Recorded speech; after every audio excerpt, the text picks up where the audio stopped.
অনেক গুনাহ করেছি রে মাওলা, এত গুনাহ করে ফেলেছি যে মাথাটা বার হয়ে গিয়েছে। তুমি তো বলেছ তুমি গফফার, তুমি রহিম, তুমি মানুষকে ক্ষমা করে দাও। আজকে তোমার কাছে তওবা করছি মাওলা, ক্ষমা করে দাও আমাকে। তুমি তো গফফার নামে রহিম।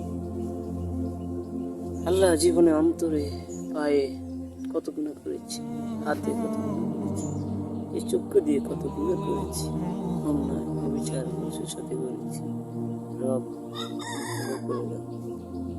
তুমি তো বলেছো লা তাকনাতু মিন রাহমাতিল্লাহ, আল্লাহর দয়া থেকে নিরাশ হয়ে যায়। তিনি গফফার নামে রহিম, তিনি সত্তার, তিনি কারিম, তিনি জব্বার। তুমি ক্ষমা করে দাও মালিক, আমি তোমার এক গোলাম। তুমি ছাড়া তো দুনিয়াতে আপন বলতে